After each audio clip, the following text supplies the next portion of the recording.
Global investors, शिक्षाविदों, विशेषज्ञों, उद्योग जगत के प्रतिनिधि सहित सभी पैनलिस्ट और सभी प्रतिभागियों का भी मैं इस वेबिनार में हार्दिक स्वागत करता हूं।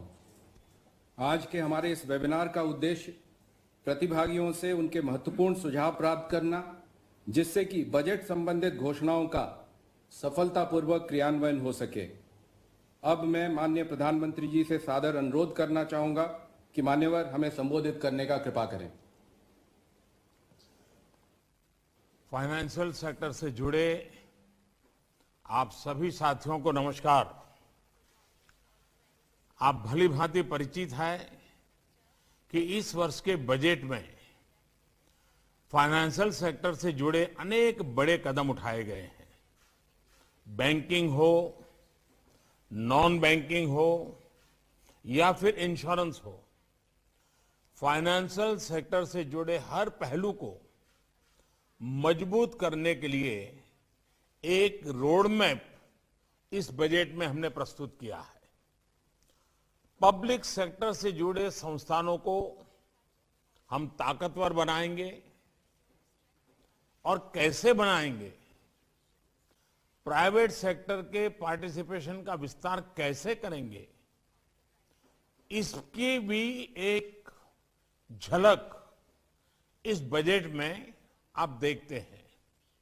अब बजट के बाद ये संवाद इसलिए अहम है क्योंकि पब्लिक और प्राइवेट दोनों को ही मिलकर इन सारी बातों को आगे ले जाना है। सरकार की प्राथमिकता, सरकार की प्रतिबद्धता आपको पता होनी चाहिए और इससे भी ज्यादा महत्वपूर्ण यह है कि आपके सुझाव, आपकी शंका आशंका, इसका पूरा पता सरकार को भी होना चाहिए। 21वीं सदी में हमें देश को जिस गति से आगे ले जाना है, उसमें आपका सक्रिय योगदान, प्रोएक्टिव, मैं समझता हूं यह बहुत ही आवश्यक है। और इसलिए आज की ये बातचीत मेरी दृष्टि से दुनिया की जो स्थिति है उसका फायदा उठाने के लिए बहुत ही महत्वपूर्ण है। साथियों, देश के फाइनेंशियल सेक्टर को लेकर सरकार का विजन बिल्कुल साफ है, कोई इफ्स एंड बट्स की जगह नहीं है। देश में कोई भी डिपॉजिटर हो या कोई भी इन्वेस्टर, दोनों ही ट्रस्ट और ट्रांसपेरेंसी अनुभव करे, ये हमारी सर्वोच्च प्राथमिकता है। देश की वित्तीय व्यवस्था चलती ही अगर किसी एक बात पर वो टिकी हुई है तो वो है विश्वास। विश्वास अपनी कमाई की सुरक्षा का, विश्वास निवेश के फलने फूलने का और विश्वास देश के विकास का। बैंकिंग और नॉन बैंकिंग सेक्टर के पुराने तौर तरीकों और पुरानी व्यवस्थाओं को स्वाभाविक से बहुत बड़ा बदलाव आ रहा है और बदलना हम लोगों के लिए भी अनिवार्य हो चुका है। 10-12 साल पहले एग्रेसिव लैंडिंग के नाम पर कैसे देश के बैंकिंग सेक्टर को, फाइनेंशियल सेक्टर को नुकसान पहुंचाया गया, ये आप अच्छी तरह जानते भी हैं, समझते भी हैं। नॉन ट्रांसपेरेंट क्रेडिट कल्चर से देश को बाहर निकालने के लिए एक के बाद एक कदम उठाए गए हैं।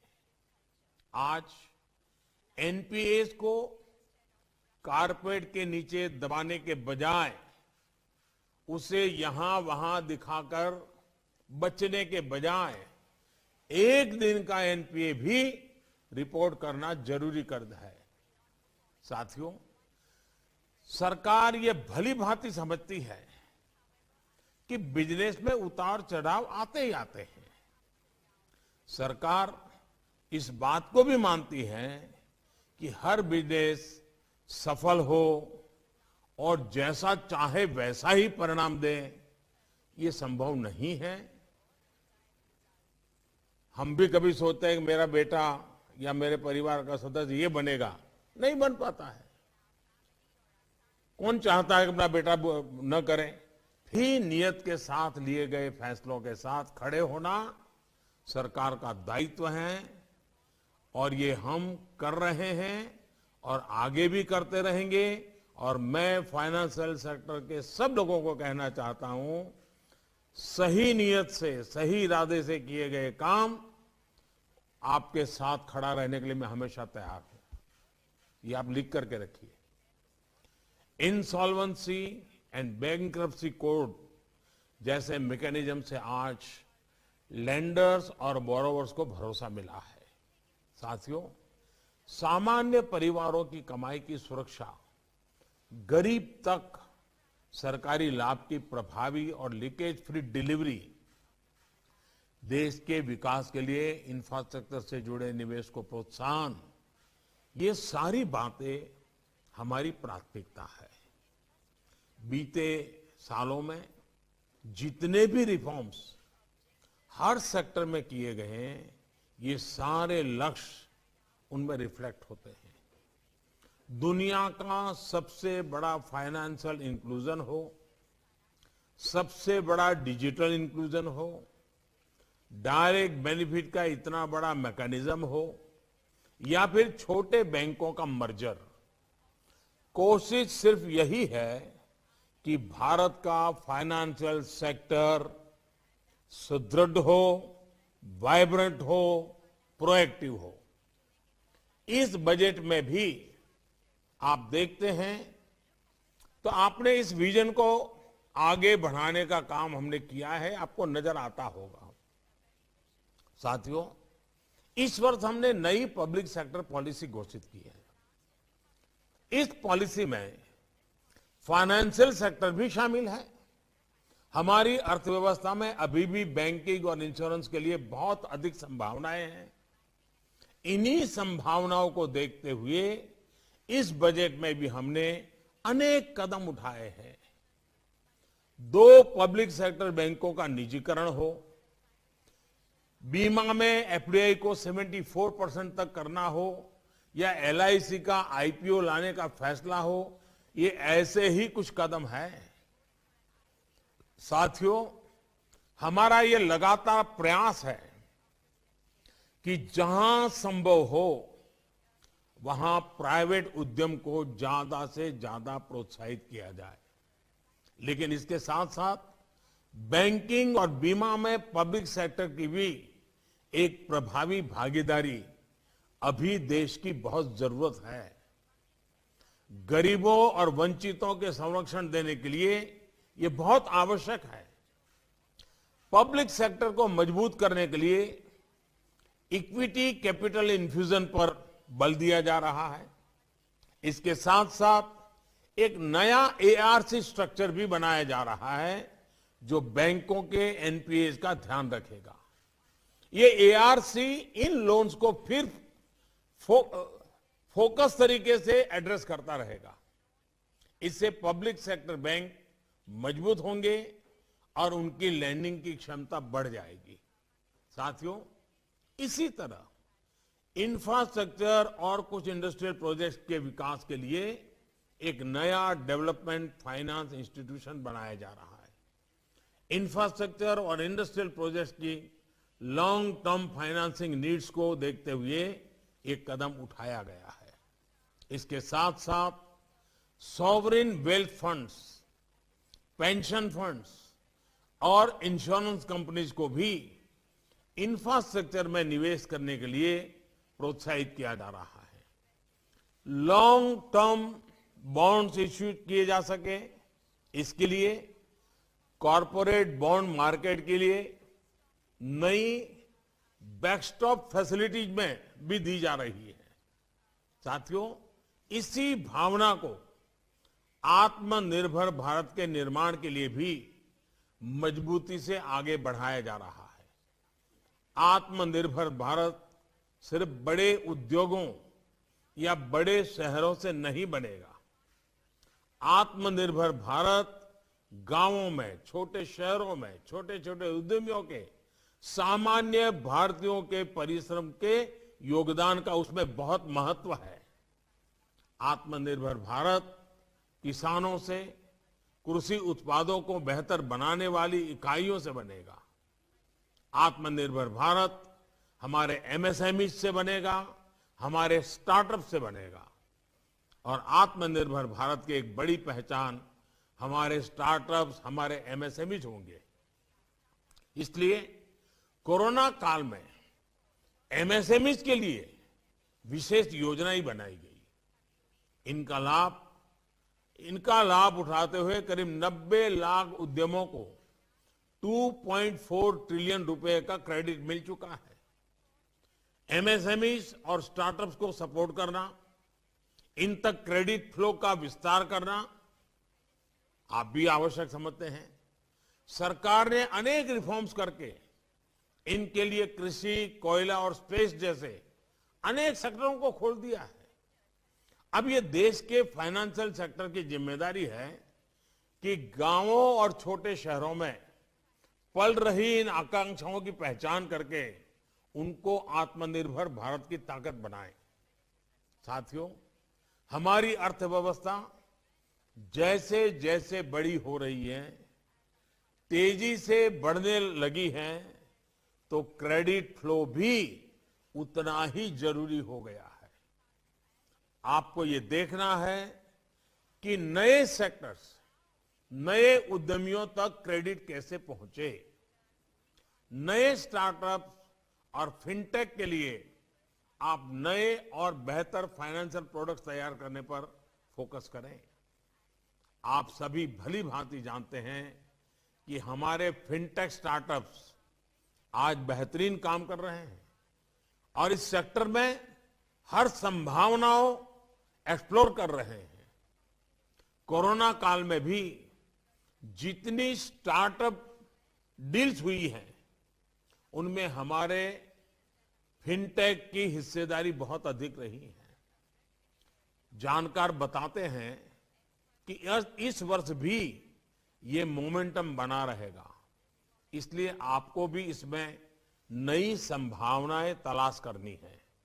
इसी तरह जो हमारा सोशल सिक्योरिटी कवरेज है, उसको यूनिवर्सल बनाने में आपकी भूमिका क्या होगी, इस पर विचार करें।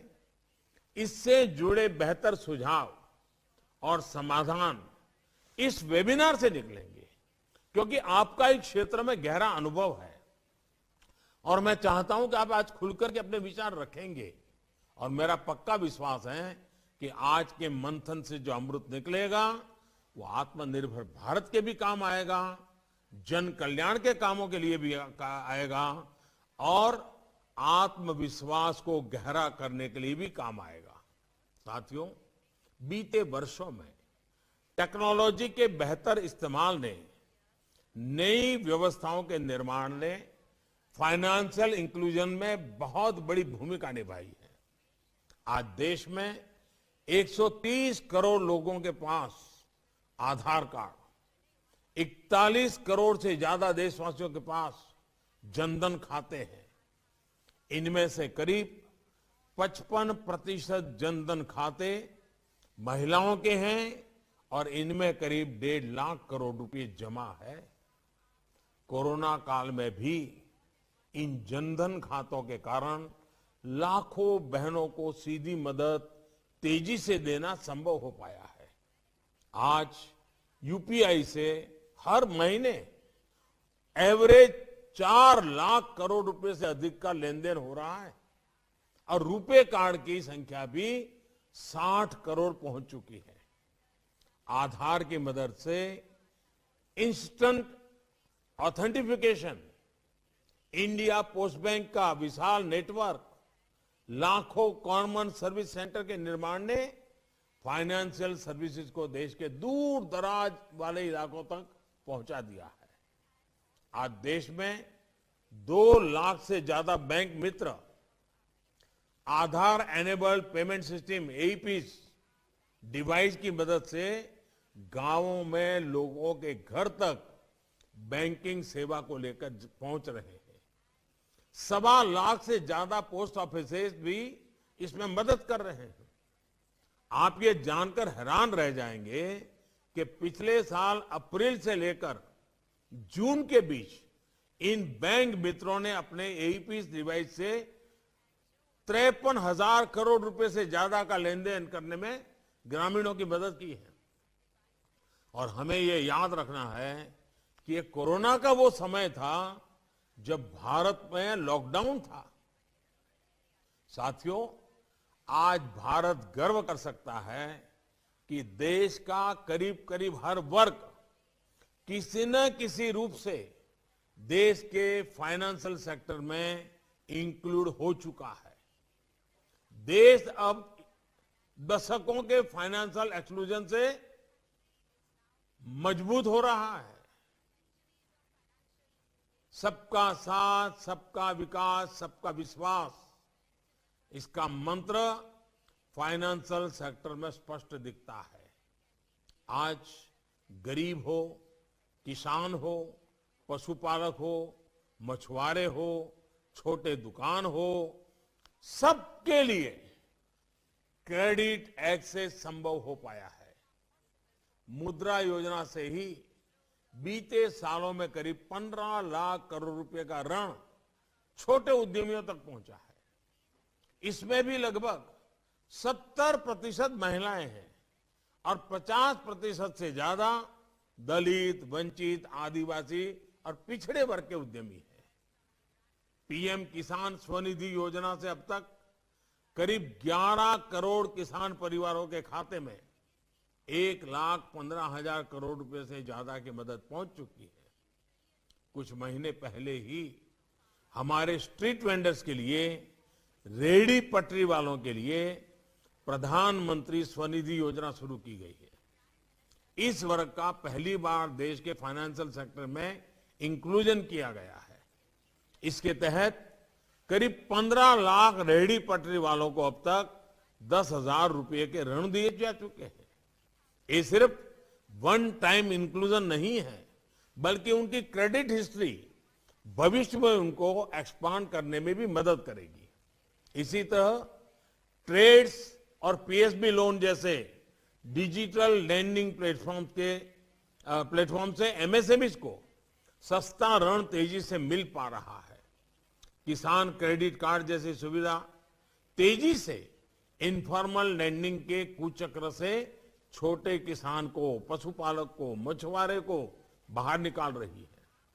साथियों, अब प्राइवेट सेक्टर को भी कहीं न कहीं विचार करना होगा कि हमारे समाज के इस सेक्शन के लिए इनोवेटिव फाइनेंशियल प्रोडक्ट्स आप कैसे निकालते हैं। जो हमारे सेल्फ हेल्प ग्रुप है, उनमें मैन्युफैक्चरिंग से लेकर सर्विसेज तक हर सेक्टर में बहुत बड़ी कैपेबिलिटी है। ये ऐसे ग्रुप्स हैं जिनका क्रेडिट डिसिप्लिन हमेशा आपने अनुभव किया है बहुत बेहतरीन रहता है। प्राइवेट सेक्टर ऐसे ग्रुप्स के माध्यम से रूरल इंफ्रास्ट्रक्चर में इन्वेस्टमेंट की संभावनाएं तलाश कर सकता है। ये सिर्फ वेलफेयर का मामला नहीं है, बल्कि एक बेहतरीन बिजनेस मॉडल भी सिद्ध हो सकता है। साथियों, फाइनेंशियल इंक्लूजन के बाद अब देश फाइनेंशियल एम्पावरमेंट की तरफ तेजी से आगे बढ़ रहा है। भारत का फिनटेक मार्केट अगले 5 सालों में 6 ट्रिलियन से ज्यादा होने का अनुमान है। फिनटेक सेक्टर की इसी संभावना को देखते हुए आईएफएससी गिफ्ट सिटी में एक वर्ल्ड क्लास फाइनेंशियल हब बनाया जा रहा है।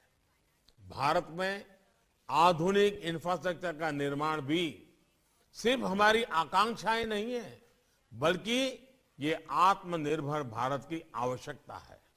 इसलिए इस सेक्टर में इंफ्रास्ट्रक्चर को लेकर बहुत ही बोल्ड टारगेट्स रखे गए हैं। इन लक्ष्यों को पूरा करने के लिए इन्वेस्टमेंट की जरूरत है। इस इन्वेस्टमेंट को लाने के लिए हर संभव प्रयास किए जा रहे हैं। ये लक्ष्य पूरे फाइनेंशियल सेक्टर के सक्रिय सहयोग से ही प्राप्त हो सकेगा।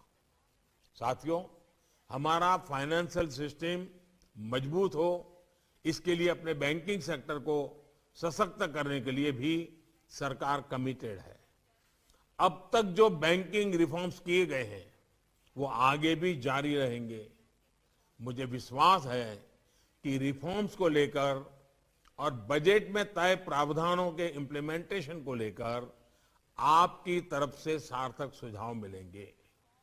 मुझे पूरा विश्वास है कि देश और दुनिया के इस क्षेत्र के महारथी आज पूरा दिवस इस विषय पर हमारा मार्गदर्शन करने वाले हैं। आपकी एक एक बात मेरी सरकार के लिए बहुत मूल्यवान है। आप बिना संकोच आगे के रोड मैप के लिए हम क्या कर सकते हैं, हम मिलकर के कैसे आगे बढ़ सकते हैं, आपकी कोई कठिनाइयां हो तो हम कैसे दूर कर सकते हैं, आप जिम्मेवारी लेकर के देश को कैसे आगे बढ़ाने में भागीदार बन सकते हैं, इन सारे विषयों को एक एक्शनेबल पॉइंट के साथ, रोड मैप के साथ, टारगेट के साथ और समय सीमा के साथ आज की चर्चा से हम बहुत बड़ा लाभ उठाना चाहते हैं।